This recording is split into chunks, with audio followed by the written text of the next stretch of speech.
ମୁଁ ଯେଉଁ କଥାକୁ ତୁମର ଆଗରେ ପରିପ୍ରକାଶ କଲି ନିଶ୍ଚିତ ଭାବରେ କରିବ, ତାହେଲେ ଏ ଅସୁର ଜନିରୁ ତୁମେ ମୁକ୍ତି ଲାଭ କରିବ। ନିଶ୍ଚିତ କରିବି ଦେବର୍ଷି ନାରଦ। ଏ ଅସୁର ଜନିରୁ ମୁକ୍ତି ପାଇବା ପାଇଁ ମୋ ନୁହଁ, ମୋର ଚାରି ଭାତ ଅଛନ୍ତି, ଅତିଶୀଳ ସୁଶୀଳ ଜୟ ଆଉ ବିଜୟ। ତତ୍ସହିତ ଲଙ୍କାର ସମସ୍ତ ରାକ୍ଷସ ମାନେ ଏ ଅସୁର ଜନିରୁ ମୁକ୍ତି କରିବା ପାଇଁ ମୁଁ ତାକୁ ନିବେଦନ କରିବି, କାକୁତି ମିନତି ଗୁହାରି କରିବି। ମା, ମୁଁ ତୁମର ସେଇ ଜୟ ଆଉ ମୋର ଭାଇ ବିଜୟ, ଅତିଶୀଳ ସୁଶୀଳ ଏ ସମସ୍ତଙ୍କୁ ଅସୁର ଜନିରୁ ମୁକ୍ତି କରିଦେ। ମା, ମତେ ଅସୁର ଜନିରୁ ମୁକ୍ତି କରିଦେ।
ସୀତାଙ୍କର ବିଚ୍ଛେଦକୁ ରାମ ସହ୍ୟ କରିବା କେଡ଼େ ମାତ୍ର ଅସମ୍ଭବ। ଏ ରାମର କଳେବରରୁ ଯଦି ସୀତା କୋଉ ଜାଗାରେ ଅନ୍ତର ହୋଇଯାଆନ୍ତି, ସୀତାଙ୍କର କଳେବର ଭୟରେ ପ୍ରକମ୍ପିତ ହୋଇଯାଏ। ଲଙ୍କପତି ଏ ସୀତାଙ୍କର ବିଚ୍ଛେଦ ରାମର ମନକୁ ଆନ୍ଦୋଳିତ କରୁଥିବା ସମୟରେ ମୋ ମନରେ ଏକ ପ୍ରଶ୍ନ, ଯେଉଁ ସୀତା ଅସୁରଙ୍କର ବିକଟାଳ ରାଗକୁ ସହ୍ୟ କରିପାରେ ନା, ସେ ସୀତା ଅସୁରପୁରରେ କିପରି ଜୀବନ ଧାରଣ କରିଥିବ? ଅସୁରଙ୍କର ବିକଟାଳ ଛବି ଏବଂ ଅସୁରଙ୍କର ବିକଟାଳ ରାଗକୁ କିପରି କର୍ଣ୍ଣରେ ଶ୍ରବଣ କରୁଥିବ? ଲଙ୍କପତି ଛାୟା ସଙ୍ଗେ ଛାୟା ହୋଇ ସୀତାର ରଙ୍ଗକୁ ମାରିଲେ।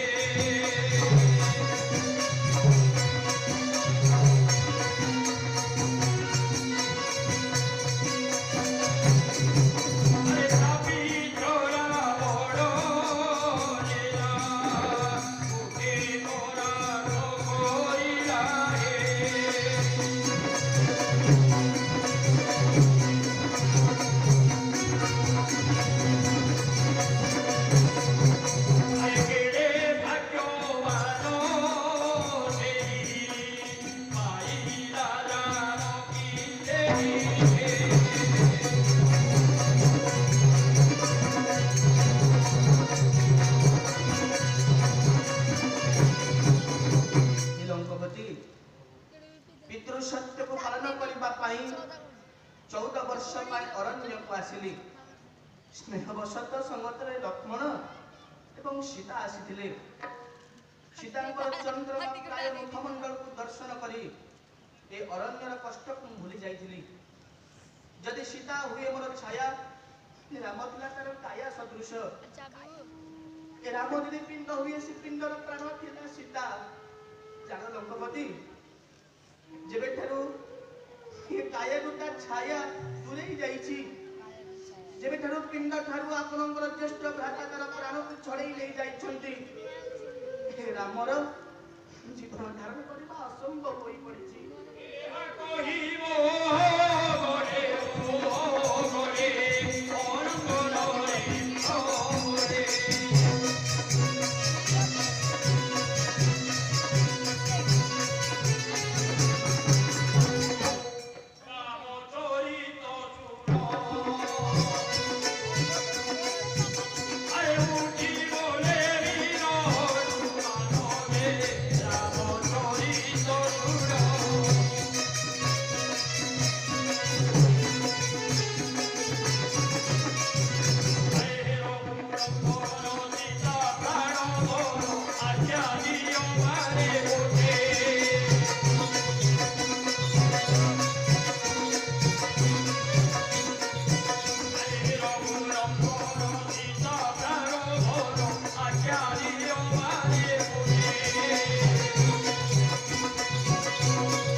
ସମୁଦ୍ର ମଧ୍ୟରେ ବିକ୍ଷୋଭ କରିବି ଏକମାତ୍ର ଗର୍ଜନ ହାତରେ କପଡ଼ର ଜନମାନ ମନେ କରିବେ ସତେ ଯେପରି ମୋହମଣ୍ଡଳର ଘର ଭାଙ୍ଗି ଶବ୍ଦ ହେଉଛି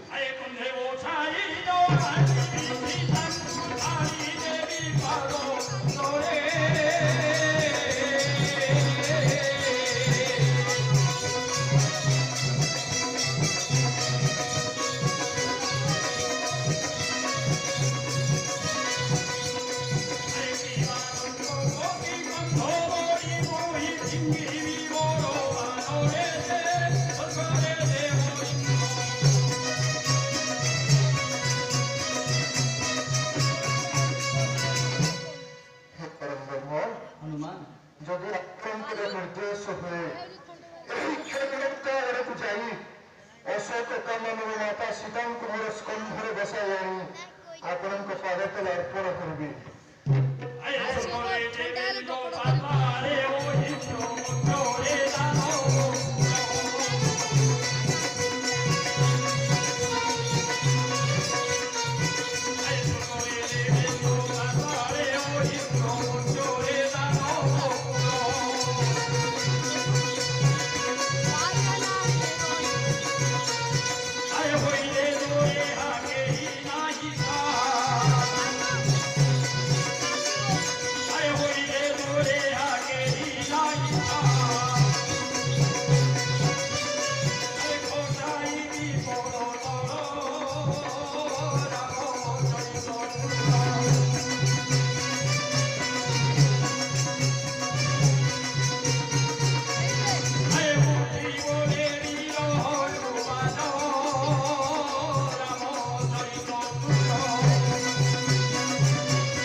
ଆପଣଙ୍କ ପାଦ ତଳେ ଅର୍ପଣ କରିବି ଯଦି ସେ ଦଶାନନକୁ ସ୍ୱର୍ଗର 33 କୋଟି ଦେବ ମର୍ତ୍ତ୍ୟପୁରର 56 କୋଟି ଯିବା ଜଗତ ଏବଂ ପାତାଳପୁରର 18 କୋଟି ନାଗ ସାହାଯ୍ୟ କରନ୍ତି ତଥାପି ମଧ୍ୟ ସେ ରାବଣକୁ କେହି ରକ୍ଷା କରିପାରିବେ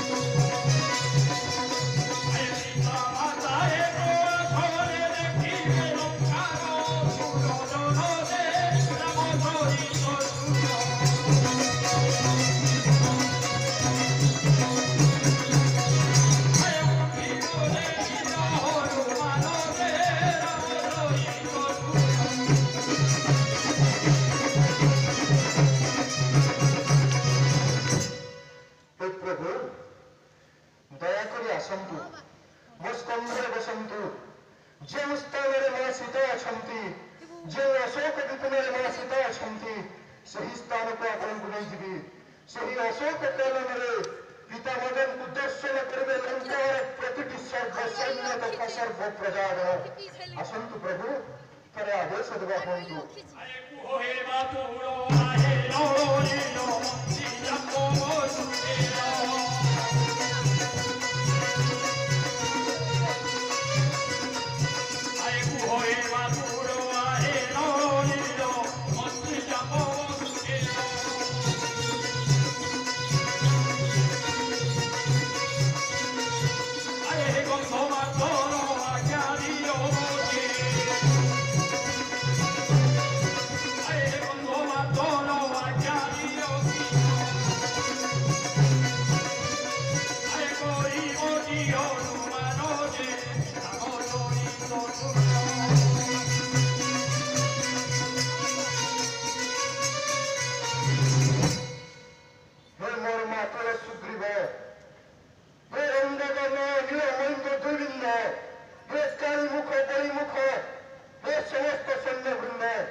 କୁହନ୍ତୁ ସର୍ବସମ୍ୟ ଏ ସମୟରେ ହନୁମାନ କଣ କରି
যেতবে সীতাঙ্কর অন্বেষণে তুমি লঙ্কা অভিমুখী যাত্রা করেছিল সেতবে তোমার বলর পরিকাষ্ঠা তুমি ମୋ ଆଗରେ ସନ୍ଦର୍ଶନ କରି ସାରିଛ ହନୁମାନ। ଯେତେବେଳେ ପଞ୍ଚବଟୀ ଅରଣ୍ୟରେ ମୁଁ ବାସ କରିଥାଏ ରାବଣ ତାର ମାୟାକୁ ବିସ୍ତାର କରି ପଞ୍ଚବଟୀ ଅରଣ୍ୟରୁ ମୁଁ ସୀତାଙ୍କୁ ଚୋରି କରି ନେଇଗଲା। ଯଦି ତୁମେ ପୁନଶ୍ଚ ଅଶୋକ ବିପିନରୁ ସୀତାଙ୍କୁ ମୋ ନିକଟକୁ ଚୋରି କରି ଆଣିବ ମୁଁ ନିଶ୍ଚିତ ମୋର ରଘୁବଂଶ ପ୍ରତି ଏକ କଳଙ୍କିତ ଅଧ୍ୟାୟ ସୃଷ୍ଟି କରିବି ହନୁମାନ। ତାହା ମୁଁ ଜମା ଚାହେଁ ନା।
अत्यंत राजभोगरे से पिलाटी दिनरू लालित होइछि।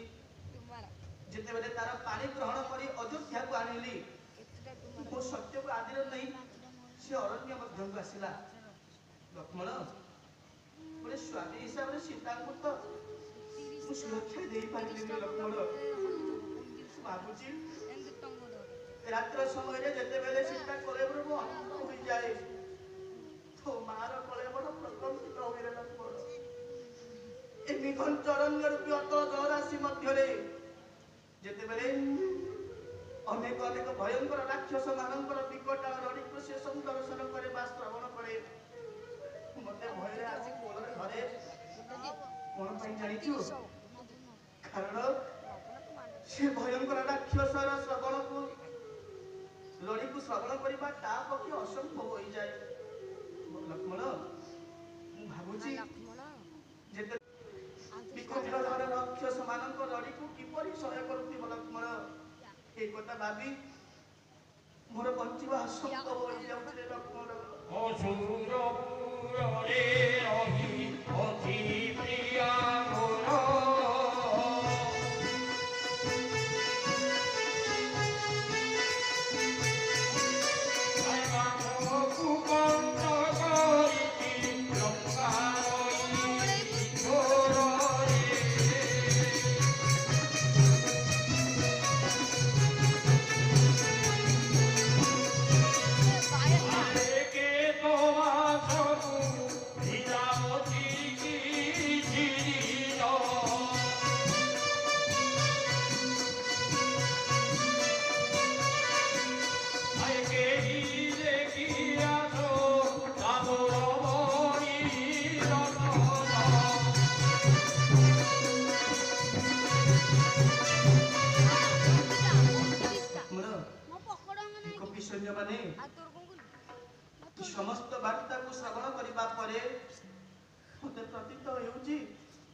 ରାବଣ ନିଶ୍ଚିତ ମୋ ସୀତାକୁ କଷ୍ଟ ଦେଉଥିବ।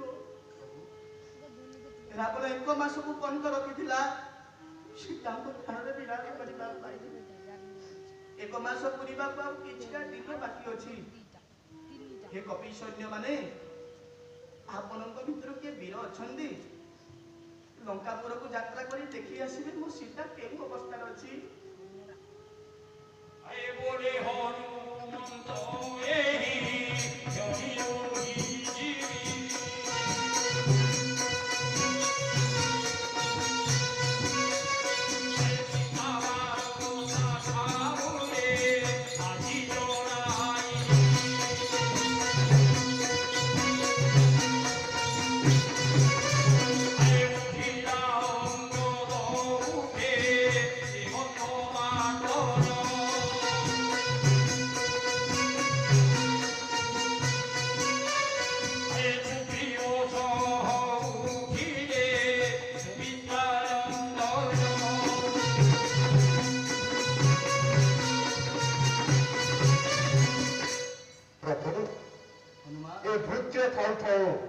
ଆପଣଙ୍କ କାର୍ଯ୍ୟରେ କିଏ କାହିଁକି ବୃଥା ପରିଶ୍ରମ କରିବ?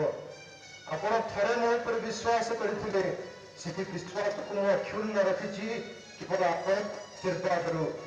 ଆଜି ମଧ୍ୟ ବିଶ୍ୱାସ କରି ଏ ଭୃତ୍ୟ ଉପରେ କେବଳ ହାତ ଥାପି ଦିଅନ୍ତୁ ପ୍ରଭୁ।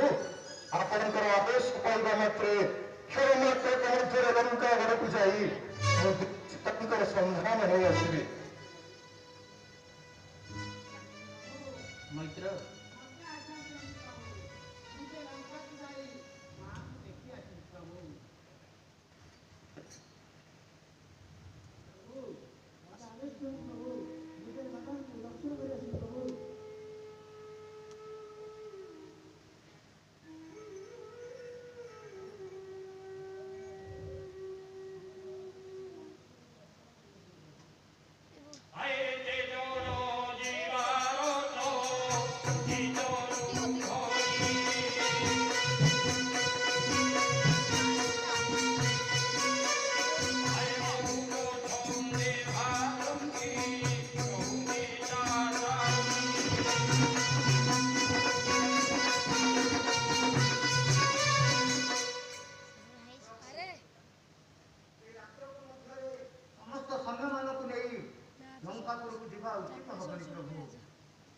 ଠିକ କହିଛନ୍ତି ମନ୍ତ୍ରୀ ବଡ଼।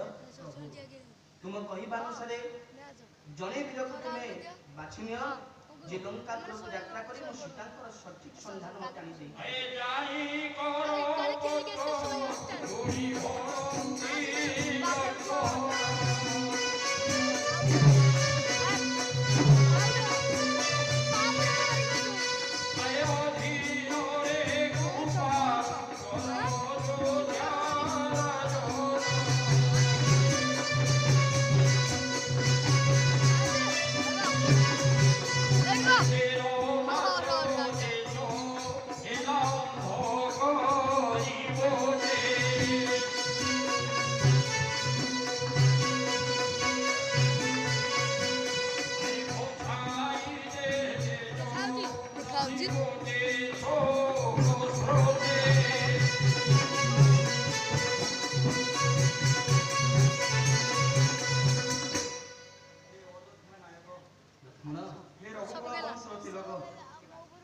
ଯଦି ମତେ ଆପଣ କୃପା କରନ୍ତି, ତେବେ ଏହି କୃପା କରନ୍ତୁ, ମୁଁ ଯାଇ ମୋ ମାଙ୍କୁ ଟିକେ ଦର୍ଶନ କରି ଆସନ୍ତି। ଆଜକୁ 1 ଦିନ ନୁହେଁ, କି 1 ସପ୍ତାହ ନୁହେଁ, କି 1 ମାସ ନୁହେଁ, ଆଜକୁ 1 ବର୍ଷ 1 ମାସ ବିତିଗଲା। ହେଲେ ଅକିଞ୍ଚନ ଲକ୍ଷ୍ମଣ ସେ ମାଙ୍କର ସ୍ନେହ ଶ୍ରଦ୍ଧା ଭଲ ପାଇବାରୁ ବଞ୍ଚିତ ହୋଇ ରହିଗଲା। ସେ ପଦ ସେବାରୁ ମଧ୍ୟ ବଞ୍ଚିତ ହୋଇ ରହିଗଲା। ପ୍ରଭୁ, ଆପଣ ଯଦି କୃପା କରନ୍ତେ, ମୁଁ ଯାଇ ଟିକେ ମୋ ମାଙ୍କୁ ଦର୍ଶନ କରି ଆସନ୍ତି।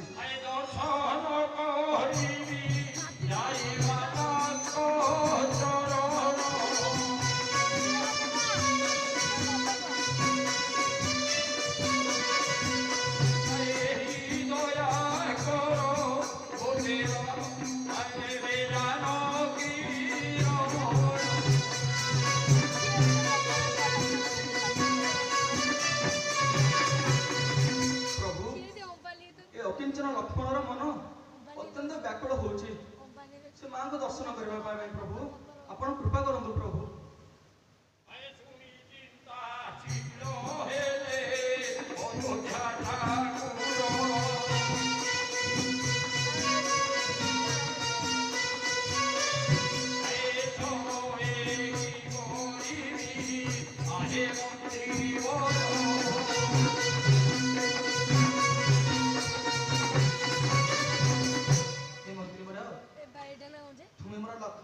କଥାକୁ ଶ୍ରବଣ କଲ ନା କୁହ ମନ୍ତ୍ରୀବର ଏ ସମୟରେ ରାମ କଣ କରିବ?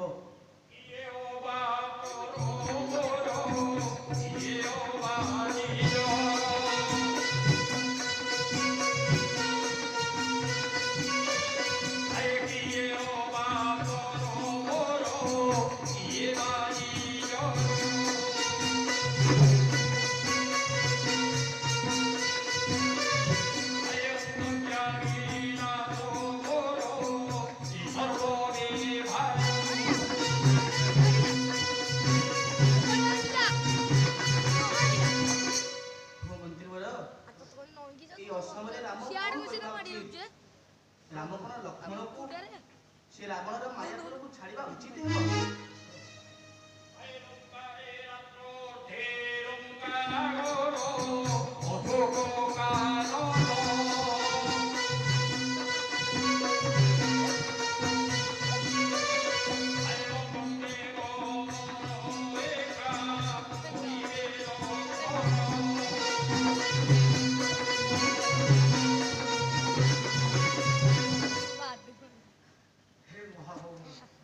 हे ब्रह्मांड करता आपणकर एठी किए बापर किए ନିଜର ଆପଣ ତ ଆପଣ ଆଜ୍ଞା ଦିଅନ୍ତୁ ଲକ୍ଷ୍ମଣଙ୍କୁ ସେ ଅନନ୍ତ ସ୍ୱରୂପୀ ସେ ଅଗମ ଗମନ କରିବେ ଯେତେ କଷ୍ଟ ଆସୁ ମଧ୍ୟ ଯେତେ କଥା ଆସୁ ମଧ୍ୟ ସେ ସମ୍ମୁଖୀନ କରିପାରିବେ ତାଙ୍କୁ ଆଦେଶ ଦିଅନ୍ତୁ।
ସମସ୍ତ ଗୁରୁଜନ ମାନଙ୍କର ତତ୍ତ୍ୱାବଧାନ ଅନୁଯାୟୀ ତତେ ମୁଁ ଲଙ୍କାକୁ ପ୍ରେରଣ କରୁଛି ସତ୍ୟ ପ୍ରଭୁ। ସୀତାଙ୍କୁ ସଂଦର୍ଶନ କରି ସମସ୍ତ ସୀତାଙ୍କର ବାର୍ତ୍ତା ଆଣି ମୋତେ ପ୍ରଦାନ କରିବୁ ଏବଂ ତତେ ଯିବା ପୂର୍ବରୁ ସତର୍କ କରିଦେଉଥିଲେ ଲକ୍ଷ୍ମଣ ପ୍ରଭୁ। ଏହା ହେଉଛି ରାବଣର ମାୟାପୁର, ସମସ୍ତ ଭୟଙ୍କର ଅସୁରମାନଙ୍କର ବାସସ୍ଥଳୀ। ସେଠାକୁ ଯିବା ପୂର୍ବରୁ ସେଠାକୁ ପ୍ରବେଶ କରିବା ପରେ ନିଜକୁ ସତର୍କତା ଅବଲମ୍ବନ କରିବୁ ଲକ୍ଷ୍ମଣ। ତତେ ମୁଁ ଏହି ଆଶୀର୍ବାଦ କରୁଛି ସେଠାକୁ ଯିବା ଏବଂ ଆସିବା ପରେ ମଧ୍ୟ ତତେ କିଛି ବିପଦ ନ ଆସୁ ଲକ୍ଷ୍ମଣ ପ୍ରଭୁ। ହେ ଶ୍ରୀରାମ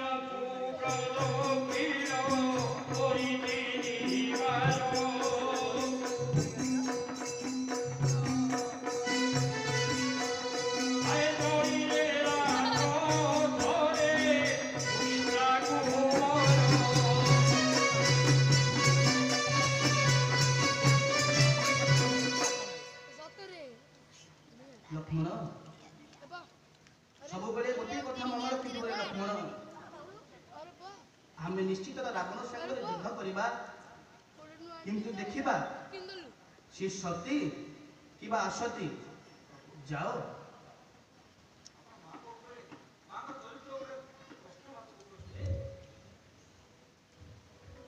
ଲକ୍ଷ୍ମଣ ଜାଣିଛୁ ରାବଣ ହେଉଛି ମହାନ ମାୟାବୀ ରାକ୍ଷସ ହୋଇ ସେ ପଞ୍ଚବଟୀ ଅରଣ୍ୟରୁ ସୀତାଙ୍କୁ ହରଣ କରି ନେଇ ଚାଲି ଯାଇଛି।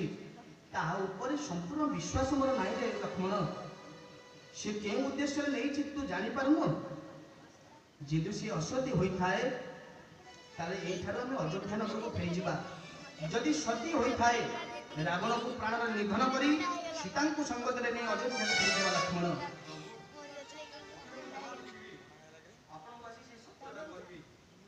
ଯାଅ ଲକ୍ଷ୍ମଣ, ଯିବା ପୂର୍ବରୁ ତୁମକୁ ଆଶୀର୍ବାଦ କରୁଛି ନିର୍ବିଘ୍ନ ତୁମର ପ୍ରଭୁ ଆଦେଶ କର୍ତ୍ତବ୍ୟ ରୂପେ ପାଳନ କର ଲକ୍ଷ୍ମଣ।